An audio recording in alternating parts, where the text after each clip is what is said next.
Hello everyone, good evening. कैसे हैं आप सभी लोग? तो आज हम एक बहुत ही बेहतरीन सीरीज स्टार्ट करने चल रहे हैं। इस चैनल पे ऑलरेडी हमने जो वोकैब है उसकी सीरीज स्टार्ट कर रखी है और उसमें लॉजी से रिलेटेड सारे वर्ड्स कवर कर रखे हैं। अगर आपने नहीं देखा है तो डेफिनेटली आपको चेकआउट करना बनता है। और अगर बात करें लिटरेचर की, तो लिटरेचर में हमने पोइट्री सेक्शन उठाया है जिसमें हमने 3-4 राइटर्स को कवर कर दिया है। अभी हमें 4 से ज़्यादा ही कवर कर दिया है। अभी हमें पढ़ना है विलियम वर्ड्सवर्थ का आपका जो भी 2 वर्क दिया हुआ है, एक टिंटर्न अबे और दूसरा जो है the word is too much with us. ये दोनों बहुत ही जल्दी आपको मिलने जा रहा है, लेकिन मैंने सोचा कि अगर इतनी स्पीड से पढ़ाया जाए तो शायद हमारा सिलेबस कंप्लीट नहीं हो पाएगा। और एज आई प्रॉमिस्ड कि मैं आपको ये पूरा का पूरा सिलेबस कंप्लीट कराऊंगी, तो उसके लिए मुझे अपनी स्पीड को बढ़ानी पड़ेगी थोड़ी सी। और स्पीड बढ़ाने के लिए मैं सोच रही हूँ कि आज से मैं आपको लिटरेरी टर्म्स कवर करवा देती हूँ। अब इसे कवर करवाने के 2 तरीके हैं। बस आपके कुछ मिनट लूंगी क्योंकि ये बहुत ज़रूरी है आपको बताना। जैसे कि हम किसी क्लास में जाते हैं, कहीं भी जाते हैं, तो एक पहले छोटा सा इंट्रोडक्शन सुनते हैं। तो पहले आप इसके बारे में समझिए कि हम इसको कैसे कवर करने वाले हैं, फिर हम जो है इसको स्टार्ट करेंगे। तो देखिए, इसके 2 मेथड हो सकते हैं। पहला तो ये मेथड हो सकता है कि जैसे मैं आपको हर चीज़ की पीपीटी बनवाकर ले आती हूँ और उसके माध्यम से आपको पढ़ाती हूँ। तो पहला मेथड ये हो सकता है। दूसरा ये हो सकता है कि जो एमएच अब्राहम्स की बुक है, मैं डायरेक्टली उस बुक से कवर करवा दूं। तो देखिए, मैंने जो मेथड नंबर 1 है उसको नहीं ऑप्ट किया है क्योंकि वो मेरे लिए बहुत ज़्यादा टाइम टेकिंग प्रोसेस हो जाता, क्योंकि ऑलरेडी मुझे वोकैब की पीडीएफ बनानी है, पीपीटी बनानी है एंड आपके लिटरेचर पार्ट की पीपीटी बनानी है। और अगर मैं इसकी भी पीपीटी बनाऊंगी तो शायद मैं आपको हर दिन वीडियोज़ नहीं प्रोवाइड कर पाऊंगी। फिर वही होगा कि मैं वीक में 1 या 2 वीडियोज़ प्रोवाइड कर पाऊंगी, क्योंकि अकेले ही हूँ, मुझे ही सब कुछ करना है। तो आपकी क्लास ऑर्गेनाइज करने के लिए इसके पीछे जो तैयारी है, अगर आपको 1 घंटे की क्लास मिल रही है तो उसके पीछे 3 घंटे की तैयारी होती है। तो वही चीज़ मैं आपको बताना चाह रही थी कि मेन आपको पढ़ने से मतलब है, तो मैं सेकंड मेथड जो है उसको ऑप्ट कर रही हूँ। मैं डायरेक्टली आपको ग्लॉसरी ऑफ लिटरेरी टर्म से, यानी कि एमएच अब्राहम्स की बुक से करवाने वाली हूँ। अब इसके पीछे एक और रीज़न है। इसके पीछे एक्चुअली एक रीज़न तो ये है ही कि मेरा टाइम सेव होगा पीपीटी बनाने का, और मैं जो समझाना चाह रही हूँ वो मैं एग्जैक्टली समझा पाऊंगी यहाँ से भी, बल्कि उससे भी बेहतर तरीके से। क्योंकि आप कहीं भी कोई भी गाइड उठा लीजिए, कोई भी बुक उठा लीजिए, कुछ भी उठा लीजिए, अगर उसका मैटर वो प्रिपेयर हो रहा है तो ये होली बुक इसी से प्रिपेयर हो रहा है, एमएच अब्राहम से ही प्रिपेयर हो रहा है। तो क्यों ना हम डायरेक्टली इसको पढ़ लें। और दूसरी चीज़ ये है कि आपके एमएच अब्राहम से डायरेक्टली लाइंस, डायरेक्टली एग्जाम्पल्स पूछ दिए जाते हैं। ठीक है, आपके एग्जाम्स में आप जाके पीवाईक्यू सॉल्व कीजिएगा तो आपको इसकी इंपॉर्टेंस पता चलेगी। तो इसीलिए मैंने इसको ऑप्ट किया है। ये हो गया पूरा इंट्रोडक्शन कि मैं आपको कैसे कवर करवाने वाली हूँ। अब नाउ आपकी रिस्पॉन्सिबिलिटी ये है कि आप डेफिनेटली मुझे नीचे कमेंट करके बताइएगा कि ये मेथड आपको ठीक लग रहा है, पसंद आ रहा है, आप इसके साथ ओके हो या नहीं, या फिर आप चाहते हो मैं पीपीटी बना के लाऊं। लेकिन शर्त यही होगी कि मैं डेली नहीं प्रोवाइड करा पाऊंगी, क्योंकि ऑलरेडी मुझे और भी आपको 2 वीडियोस देने हैं जो मैं आपको रेगुलर प्रोवाइड करा रही हूँ। तो आप मुझे ज़रूर इन्फॉर्म कीजिएगा, अदरवाइज इतनी जो चीज़ें हैं बिना आपके रिप्लाई के, बिना आपके मोटिवेशन के शायद लॉन्ग रन में नहीं चल पाए। तो ज़रूर कीजिएगा। आइए चलिए अब इसको फटाफट से स्टार्ट कर लेते हैं। तो ये देखिए, मैं आपको एक छोटी सी झलक दिखा देती हूँ कि ये जो है ये आपकी, ये देखिए, ये आपकी ओरिजिनल बुक का टेक्स्ट पेपर है, कवर है ना, देखिए ये है। तो ये मैंने डायरेक्टली इसका पीडीएफ जो है वो डाउनलोड कर रखा है। आप भी चाहो तो डाउनलोड कर सकते हो पढ़ने के लिए, अगर आपके पास बुक जो है वो हार्ड कॉपी में नहीं है तो इस तरह से आप इसको कर लीजिए। उसके बाद जो है अब हम इसमें, क्योंकि बहुत सारे पेजेस जो हैं वो दिए हुए हैं, अभी आप नीचे आओगे तो आप देखोगे बहुत सारे इसमें पेजेस हैं। तो हम डायरेक्टली चलते हैं अपने ए नंबर के अल्फ़ाबेट पे, जहाँ से हमारा ये जो स्टार्ट होता है, ठीक है, वर्क आपका स्टार्ट होता है, वहाँ पे चलते हैं। तो आइए,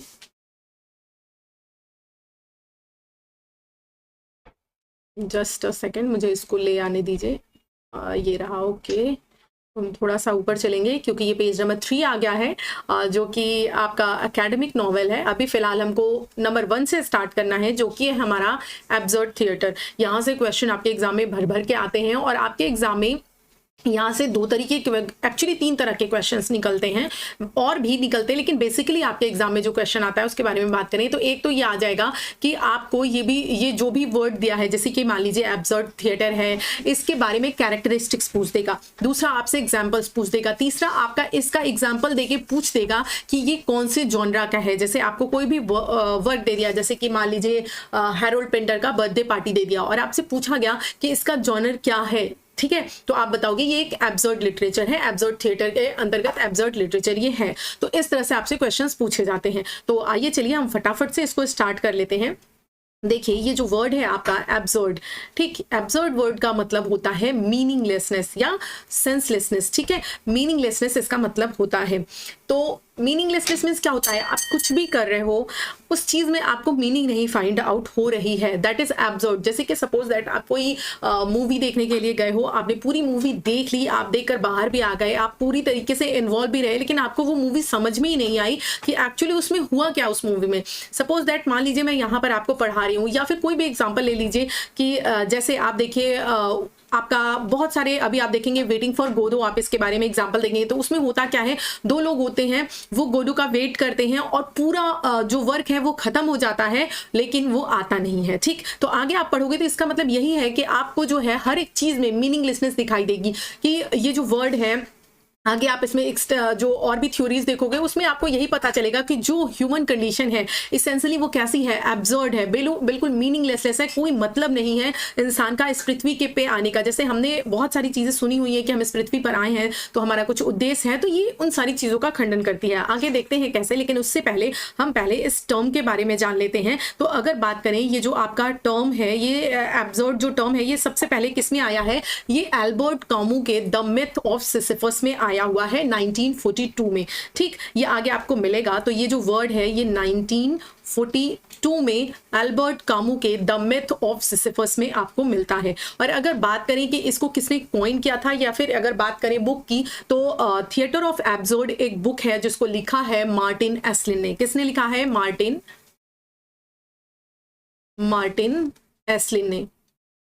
ठीक है, मार्टिन एस्लिन ने लिखा है 1961 में लिखा है। ठीक है, एब्सर्ड थिएटर या लिटरेचर, एब्सर्ड थिएटर के बारे में हम बात करें। ठीक, तो इसको जो है ये बुक किसने लिखी है, थिएटर ऑफ एब्सर्ड, मार्टिन एस्लिन ने लिखी है 1961 में। और अगर बात करें इस कॉन्सेप्ट की, सिर्फ ये जो एब्सर्ड कॉन्सेप्ट है ये आपको कहाँ मिलता है, ये 1942 में द मिथ ऑफ सिसिफस जो कि एल्बर्ट कामू का वर्क है 1942 में आया था, इसमें आपको ये वर्ड के बारे में मिलता है। अब अगर बात करें हम इस वर्ड के बारे में कि एक्चुअली एब्सर्ड लिटरेचर होता क्या है, एब्सर्ड लिटरेचर होता क्या है, एब्सर्ड लिटरेचर वो होता है जिसमें आप किसी भी एक प्ले को पूरा पढ़ लेते हो, पूरी उसके हर एक चीज, उसकी डिटेल, उसके कैरेक्टर्स पढ़ते हो, पूरी समरी पढ़ते हो, पूरे उस प्ले के टेक्स्ट को पढ़ लेते हो, लेकिन आपको पढ़ने के बाद समझ ही नहीं आता कि एक्चुअली वो है क्या, मतलब उसमें कहा क्या जा रहा है। सपोज दैट जैसे कि मान लीजिए आप एक ट्रेजेडी पढ़ते हो, तो आपका होता क्या है कि ये दिमाग में पहले से बना हुआ होता है कि अगर ये ट्रेजेडी है तो लास्ट में चल के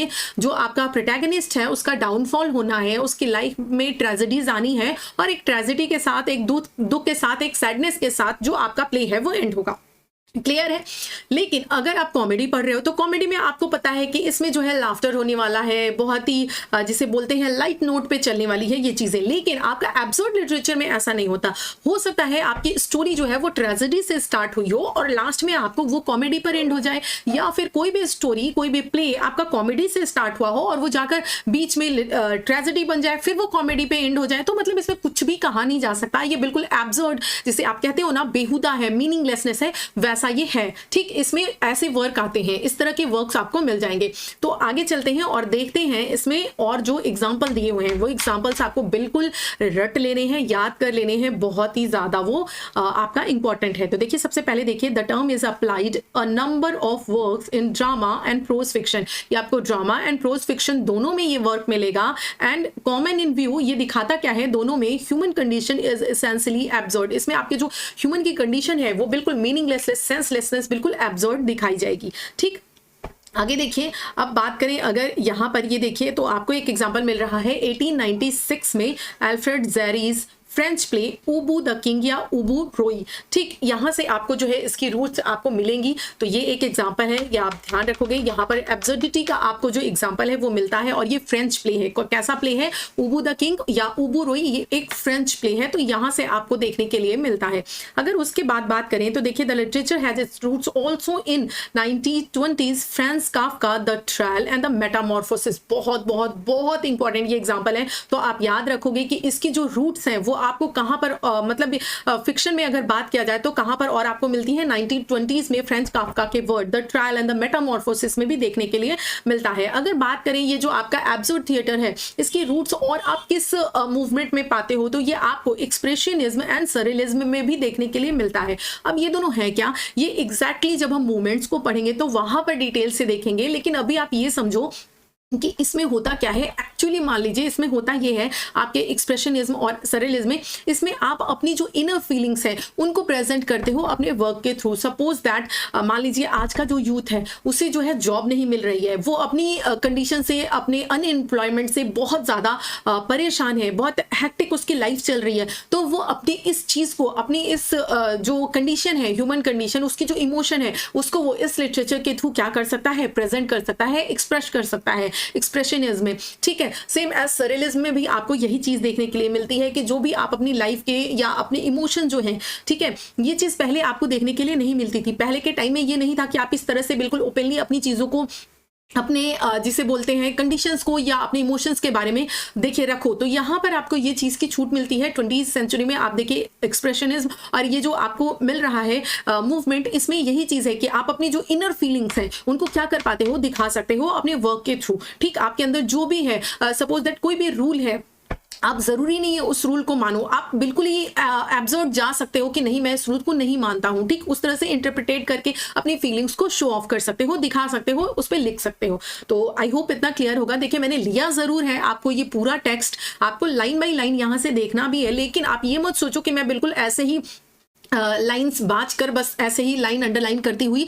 टेक्स्ट को चली जाऊंगी, आपको समझ में नहीं आएगा। मैं अपनी तरफ से बिल्कुल अपना 100% आपको दूंगी कि बिल्कुल अगर आपने एब्सर्ड थिएटर उठाया है मेरे लेक्चर से तो वो आपको यहाँ पर बिल्कुल क्रिस्टल क्लियर हो जाए, फिर आपको कुछ भी एक्स्ट्रा पढ़ने की जरूरत नहीं पड़े। तो इस तरह से मैं इसको अपनी लैंग्वेज में भी आपको बहुत अच्छे से समझाने की कोशिश कर रही हूँ। आगे देखिए, अगर बात करें तो ये जो आपका मूवमेंट है, एक्चुअली ये जो एब्सर्ड मूवमेंट है वो आपको वैसे तो आपने देखा था कि इसकी रूट्स कहाँ पर मिली थी, लेकिन बेसिकली अगर बात किया जाए तो ये आपको वर्ल्ड वॉर सेकंड के बाद जो है ये बिलीफ, ये चीजें देखने के लिए मिलती है, क्योंकि वर्ल्ड वॉर सेकंड के बाद ना ही लोगों को ट्रेडिशंस में, ना ही कल्चर में, किसी भी चीज में बिलीव नहीं रह गया था। उनका बिलीव जो है हर एक चीज से उठ गया था। जैसे कि हम ये मानते हैं कि कहते हैं ना, अगर अभी आप देखोगे कि नीचे आपको ये एक्जिस्टेंशियल थ्योरी मिलेगी तो उसमें मैं इस चीज को समझाऊंगी। तो वर्ल्ड वॉर सेकंड के एक तरह से कह लीजिए कि उसके विरोध में ये थियरी आई हुई थी। कैसे? क्योंकि वर्ल्ड वॉर सेकंड में बिल्कुल इंसान को ये लगने लगा था कि हमारी लाइफ बिल्कुल मीनिंगलेसनेस है, इस लाइफ का कोई भी उद्देश्य नहीं है, ऐसा कुछ भी नहीं है कि हम लाइफ में आए हैं कुछ अच्छा करें, कुछ बेहतर करें, ऐसा कुछ भी नहीं है। आप कुछ भी करो, अच्छा करो, बुरा करो या जो भी करो, एक दिन तो हमने मर ही जाना है, तो इसका कोई भी मतलब नहीं निकलता है। ठीक, कि आप क्या सोचते हो, क्या करते हो। तो वर्ल्ड वॉर 2 के बाद जो है ये आपको ये चीज मिलेगी, आपको जो ट्रेडिशन कल्चर है यहाँ से जो है ये सारी चीजें क्या है, इस पे से बिलीफ जो है वो उठ जाता है। ठीक, तो आगे बात करते हैं, चलते हैं आगे, देखते हैं आगे हमें और कौन सा एग्जाम्पल मिलता है। यहाँ पर हमने 2 एग्जाम्पल देखा है, एक French play Ubu the king का देखा है। आप इसको इसके जो एक्चुअली जो इसका ईयर है 1896 यहाँ से भी स्टार्ट करोगे। मैंने देखिए आपको 4 पॉइंट्स दे दिए, एक 1942 दिया। ठीक, जो एब्सर्ड वर्ड आया है उसके बारे में किसने दिया है, द मिथ्स ऑफ सिसिफस में। ठीक, उसके बाद अगर बात करें अल्बर्ट कामू ने, उसके बाद अगर बात करें आपका मार्टिन एस्लिन ने 1961 में ठीक द थिएटर एब्सर्ड बुक लिखी। उसके बाद आपको फ्रेंच प्ले उबू रोई या उबू द किंग मिला आपको 1896 में। फिर अगर बात करें 1920s में आप देखिए फ्रेंच काफ्का का the Trial and the Metamorphosis ये मिला। तो ये 4 आपको याद कर लेने हैं। आप चाहे तो साथ के साथ नोट्स बनाते चलो। आप पहले एक ऐसे नोट्स बनाओ, आप लिखो एब्सर्ड थिएटर। अब एब्सर्ड थिएटर के बारे में पहले आप लिखो होता क्या है, इसका मीनिंग होता है मीनिंगलेसनेस या सेंसलेसनेस। आप कोई भी प्ले पढ़ते हो, आपको मतलब पूरा प्ले पढ़ने के बाद आपको लगता है व्हाट एब्सर्ड इट इज, मतलब आपको कुछ समझ ही नहीं आता कि ये क्या क्या रहा है, ये किसके बारे में है, ये बता क्या रहा है, is it a tragedy, is it a comedy, ये मतलब मैसेज क्या दे रहा है या फिर बता क्या रहा है। तो बिल्कुल ऐसी फीलिंग आपको आएगी इस लिटरेचर को पढ़कर। तो ये हो गया आपका एब्सर्ड लिटरेचर। अब बात करें इस वर्ड को कॉइन करने की, ये क्या, पहले उन सारी चीजों के बारे में लिखो, इसके बाद जैसे मैंने बताया फिर आप एग्जाम्पल्स लिखो। तो इस तरह से आप अपने नोट्स को प्रिपेयर कर सकते हो, जो कि आपके लिए बहुत ज्यादा बेनिफिशियल होगा। आगे देखिए, हम अगर बात करें, ये देखिए 1940s पे हम आ जाते हैं। तो इधर देखिए 1940s में एक सेकेंड, ये देखिए, हाँ, after the 1940s however there was a widespread tendency especially prominent in the existential philosophy of men of letters such as Jean Paul Sartre and Albert Camus ने ये थियोरी दी थी। ठीक, जैसे कहा गया कि आप पहले ही आपने देखा था, लेकिन अभी आप देखो कि ये वाइड स्प्रेड कब हुई, वर्ल्ड वॉर टू के बाद जो है ये काफी ज्यादा फैली, लेकिन आपको जो आपकी को ये दिखेगा कि ये और 1940s के बाद ही थोड़ी इसकी रूट्स जो है बढ़ना स्टार्ट हो गई थी, ये वाइड स्प्रेड होने लगी थी। तो ये कैसे हुई थी, जो एक थियोरी दी थी Jean Paul Sartre and Albert Camus ने, कौन सी फिलोसफी दी थी, तो ये देखिए एक्सटेंशियल फिलोसफी दी थी। यहाँ पर आप देख रहे हो, अभी मैं इसका मतलब आपको समझाती हूँ। तो एक्सटेंशियल फिलोसफी उन्होंने दी थी, ठीक है। तो इससे जो है और ज्यादा इसको पुश मिला था। तो एक्सटेंशियल फिलोसफी अब समझ लेते हैं है क्या। तो आपसे देखिए एग्जाम में पूछा जा सकता है, मैं आपको क्वेश्चंस भी बताते चल रही हूँ कि किस तरह के क्वेश्चंस आ सकते हैं, ताकि आपके माइंड में बिल्कुल क्लियर कट रहे कि हमें किस तरह से पढ़ना है। ठीक, मैं इससे क्वेश्चंस भी आपको कराऊंगी, आप बिल्कुल परेशान मत होइए, बस मन लगा करके पढ़िए, सब कुछ आपका बहुत अच्छे से हो जाएगा। तो देखिए यहाँ पर एक्चुअली मैं ये कह रही हूँ, जैसे आपको एग्जाम्पल दे दिया कि द ट्रायल या फिर द मेटामॉर्फोसिस, आपसे पूछ लिया कि फ्रेंच काफ्का का जो ये वर्क है the Metamorphosis is an example of, ऐसे आपसे पूछ लेगा तो आपको टिक करना पड़ेगा एब्सर्ड लिटरेचर का एग्जाम्पल है। तो इस तरह से भी आपको चीजें तैयार करनी है। अब बात करते हैं एक्सटेंशियल जो आपकी फिलॉसफी है, जो किसने दिया आपका, एक second, Jean Paul Sartre and Albert Camus ने दिया। तो पहले तो आप ध्यान रखोगे कि एक्सटेंशियल फिलॉसफी किसने दी है, तो एक्सटेंशियल फिलॉसफी आपकी Jean Paul Sartre and Albert Camus ने दी है। और अगर बात करें तो Jean Paul Sartre and Albert Camus ने क्या बताया है एक्सटेंशियल फिलॉसफी में, एक्चुअली इन्होंने कहा है कि हम अभी भी देखिए क्या मानते हैं, हमारी एक थिंकिंग है ना, हम ये मानते हैं, हम ये कहते भी हैं कि यार तुम इंसान होकर जन्म लिए हो और इंसान एक उद्देश्य के साथ इस पृथ्वी पर जन्म लेता है। अगर तुमने लाइफ में कुछ किया नहीं, लाइफ में कुछ फुल क्रिएट नहीं किया, अपना कोई और नहीं बनाया, अपना कोई मतलब एक तरह से कुछ कमाया नहीं, तो लाइफ वेस्ट है।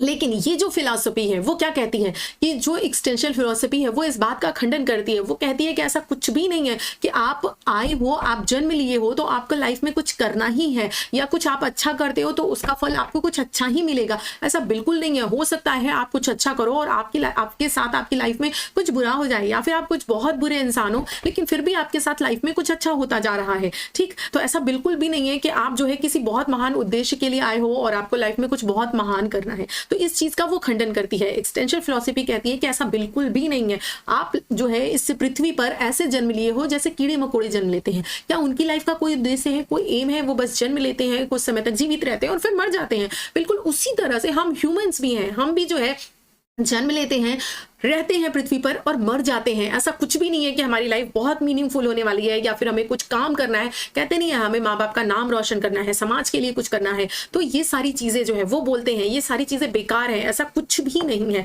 क्यों? क्योंकि उन्होंने वर्ल्ड वॉर 2 जो है वो आप देखिए कि वर्ल्ड वॉर 2 के बाद ये बहुत ज्यादा स्प्रेड हुई थी। ठीक, क्योंकि वर्ल्ड वॉर 2 जब आया था ना, इसके बाद लोगों को लगता था कि है क्या, किसी ने अपना बहुत बड़ा मुकाम बना रखा है, कोई अमीर है, कोई गरीब है, किसी के पास बहुत पैसे हैं, सब कुछ है, लेकिन उसके बाद भी क्या, सब कुछ खत्म। तो वही यहाँ पर ये चीज बताई जा रही है कि ऐसा कुछ भी नहीं है। आई होप आपको जो ये एक्सटेंशियल फिलॉसफी है ये समझ में आ गई होगी, जो सार्त्रे एंड कामू ने दिया था। आगे बढ़ते हैं कि ये है क्या, किसने दिया है। आगे देखिए, एक सेकेंड, कई बार क्या होता है पेन मेरी इधर उधर खो जाती है तो ढूंढनी पड़ती है। तो देखिए वही चीज है, इन्होंने क्या बताया है। देखिए, मिल जाओ भैया, मिल जाओ पेन। पहले मैं इसको क्लियर कर लूँ क्या, just give me a second, मैं इसको इरेज कर लेती हूँ, फिर जो है आपको बताती हूँ, क्योंकि मुझे वर्क यहीं पे करना है। और जस्ट अ सेकेंड, तो आप मुझे प्लीज़ बताइएगा ज़रूर, क्योंकि मैंने एक ये नई सीरीज़ स्टार्ट की है और बिना आपके जिसे बोलते हैं रिस्पॉन्स के, है ना, ये मुझे मज़ा नहीं आएगा। कि इसे और पतला कर लेती हूँ मैं थोड़ा सा, कि आप चाहते क्या हो, है ना, आपको ऐसा पसंद आ रहा है या नहीं, ये आप मुझे कंफर्म जरूर कीजिएगा। खैर आइए देखते हैं। तो ये क्या है, वही चीज जो मैंने आपको बताई कि to view a human being as an isolated existence who is a cast into an alien universe. ठीक, क्या आप एक एलियन ऐसे हो यूनिवर्स में, to conceive the human word to possessing no inherent truth value and meaning, यानी कि कोई भी ऐसा इनहेरेंट ट्रूथ नहीं है, कोई भी मीनिंग नहीं है, कोई भी पर्पज आप लेकर के नहीं आए हो। And to represent human life and its fruitlessness, search for purpose and significance as its motive from the nothingless. ठीक, वही चीज जो मैंने आपको बताया है कि both in which is both anxious and absurd, वही चीज बताया है कि कोई भी मतलब नहीं है। आप ऐसा मत सोचो कि कोई बहुत उद्देश्य से लेकर के आए हो। ये कौन कहता है? ये एक्सटेंशियल फिलोसफी आपकी कहती है। किसने कहा है? कामू ने कहा है in the Myth of Sisyphus में। ठीक, as Camus said in Myth of Sisyphus में। आगे बढ़ते हैं। यही चीज देखिए यहाँ पर, ये जो इनकी बुक है मिथ ऑफ सिसिफस, यहाँ से ये देखिए ये दिया हुआ है, तो इसको आप पढ़ लीजिएगा। ठीक, इसमें यही आपको कहा गया है कि, आगे आपको बताती हूँ। ये देखिए यही चीज मैं बात करी थी। ये देखिए, अगर बात करें यूजीन आइनेस्को की, ये है, तो ये एक फ्रेंच ऑथर है और इनका जो वर्क है ये पेन सही नहीं चलती, मैं परेशान हो जाती हूँ कभी कभी। द बार्ड सोफ्रेनो, ठीक, 1949। ठीक, ये जो इनका वर्ड है, और द लेसन 19, यार ये चल नहीं रही, रुको मैं इसकी थिकनेस थोड़ा बढ़ाऊं। एक तो इसमें स्पेस बहुत कम है, ऊपर से ये जो पेन है ना ये, हाँ, तो देखिए, तो इनका यूजीन आइनेस्को का वर्क कौन कौन सा है?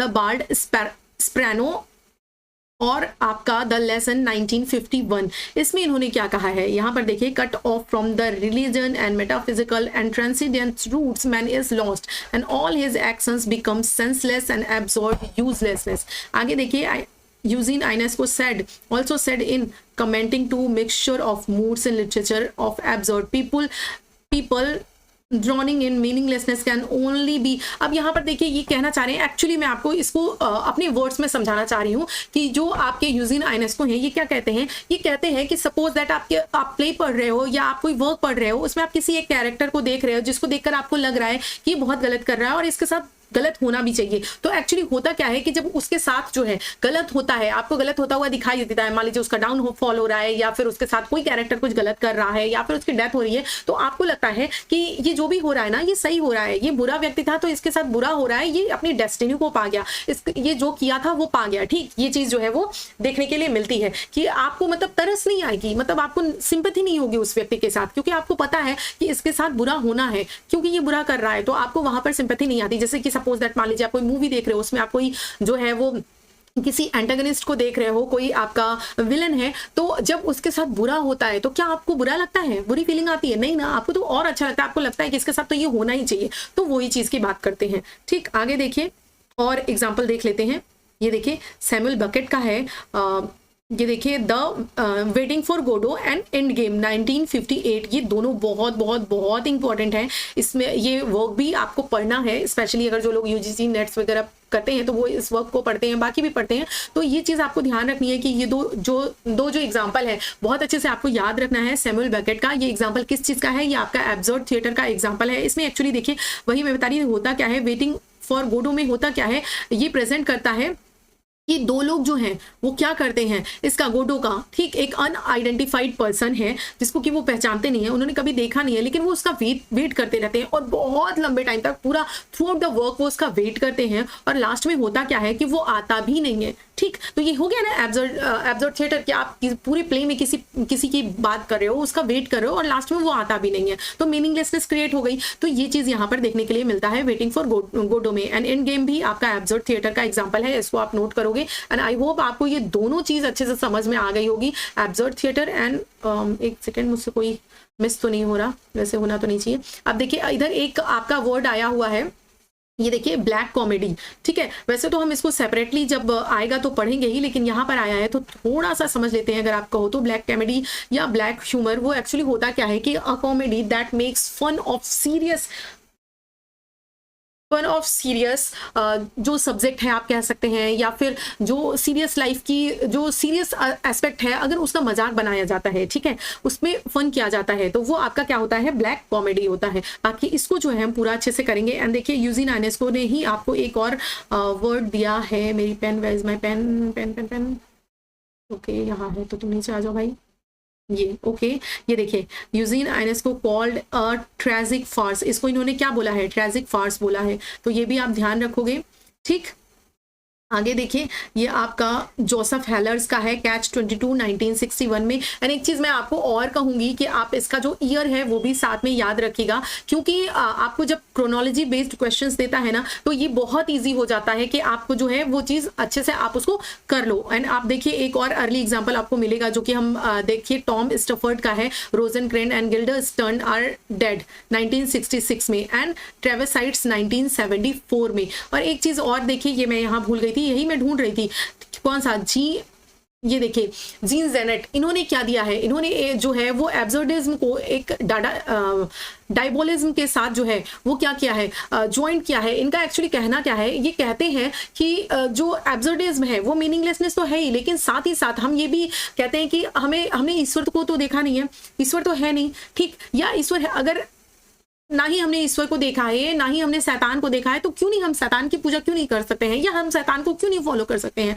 हम डेविल्स को क्यों नहीं मान सकते हैं। तो ये आपकी डायबोलिज्म जो है थ्योरी है, इसके बारे में कौन बात करता है, आपका जीन जेनेट बात करते हैं डायबोलिज्म के बारे में, ठीक। उसके बाद आप ये टॉम स्टफर्ड का जो एग्जाम्पल है वो देख लीजिएगा। बाकी हैरोल्ड पिंटर का मैंने आपको स्टार्टिंग में ही बता दिया था कि द बर्थडे पार्टी रहता है, हैरोल्ड पिंटर, ये भी आपका जो है वो एब्सर्ड थिएटर का बहुत ही बेहतरीन एग्जाम्पल है।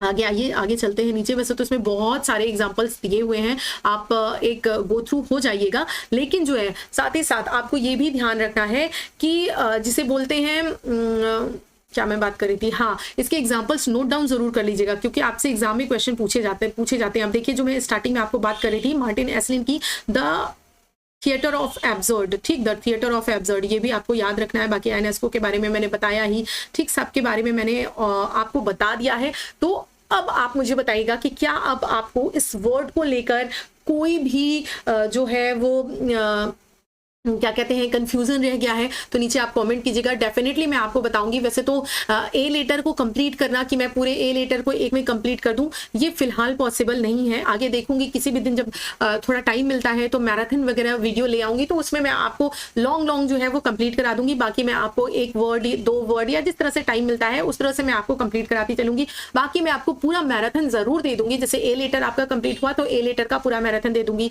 बी का दे दूंगी, इस तरह से मैं चीजें आपको प्रोवाइड करा दूंगी। अपने एंड से मैं यही कोशिश करूंगी कि कोई भी कमी ना छूटे, बिल्कुल बेहतर चीजें आपको प्रोवाइड करा सकूं, ताकि आपको हर चीज बहुत आसानी से समझ में आए। बिल्कुल अपनी लैंग्वेज में समझाने की कोशिश की है। अब आपकी ड्यूटी है कि आपको मुझे ये बताना है कि मेरा ये एफर्ट आपको कैसा लगा, क्योंकि जब आप जैसे कि हम कोई भी बिजनेस स्टार्ट करते हैं, कोई भी काम स्टार्ट करते हैं, तो आपने देखा होगा, या किसी स्कूल में जाते हैं तो वो लोग एक आपसे फॉर्म फिल करवाते हैं ना, वो आपसे आपका रिव्यू मांगते हैं, वो कहते हैं कि आपको हमारी सर्विसेज कैसे लगी, आप बताइए। वो क्यों होता है?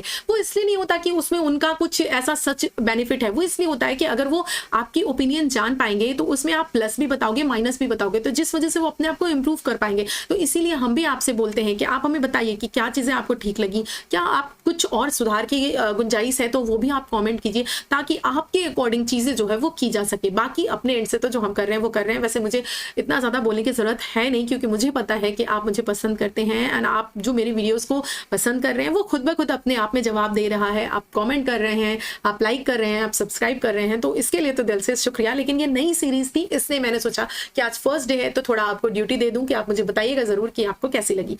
तो अगला जो वीडियो है वो हम आपका जो है वो देखेंगे, एकेडमिक नॉवेल है, बहुत ही इंटरेस्टिंग है, इसके बारे में समझना, इसको भी हम देखेंगे। तो पढ़ लीजिएगा एक बार अच्छे से, पूरे नोट्स बना लीजिएगा। अगर कोई कंफ्यूजन है तो डेफिनेटली क्वेश्चन कर लीजिएगा और अपने रिव्यू जरूर दीजिएगा। मिलती हूँ अगली वीडियो में, तब तक के लिए bye bye and take care. अपनों का और अपनी सोसाइटी का बहुत ख्याल रखिएगा। जैसे कि मैं हमेशा कहती हूँ, माता पिता के लिए एक अलग से जगह आपके दिल में होनी ही चाहिए। आप कितने भी बड़े पद पर हो जाओ, या कितने भी स्ट्रगलिंग टाइम पीरियड में हो, कई बार हम क्या होता है, जब हम बच्चे होते हैं तो हमें माता पिता की बहुत ज़्यादा ज़रूरत होती है, हम उनके आसपास होते हैं, इर्द गिर्द घूमते रहते हैं। लेकिन जब हम बड़े हो जाते हैं तो अपना एक स्पेस क्रिएट कर लेते हैं। फिर हम अगर रूम में बैठ के अपना फ़ोन भी चला रहे हैं, उस समय मान लो बिल्कुल फ्री भी हैं, तब भी माता पिता आकर अगर कुछ बोल रहे हैं तो हमें लगता है हमें बहुत इरिटेशन होती है, बल्कि हमें ऐसा नहीं होना चाहिए। ठीक है, जैसे एक समय हमें उनके समय की बहुत ज़्यादा ज़रूरत थी, उसी तरह उनको भी हमारे समय की 2 प्यार से बोले गए शब्दों की ज़रूरत होती है। तो मेरे अकॉर्डिंग मैं आपको यही मैसेज दे रही हूँ कि बिल्कुल प्यार से बने रहिए और अपनी पढ़ाई करते रहिए। एक दिन उनका नाम आपको रोशन ज़रूर करना है, एंड आप डेफिनेटली करोगे, 100% करोगे। बस इस बात का विश्वास रखो अपने मन में। Bye bye. बहुत कुछ बोल दिया मैंने ना, खैर कोई बात नहीं, आपसे नहीं कहूँगी अपने दिल की बात तो किससे कहूँगी, है ना। खैर चलिए, बाय बाय।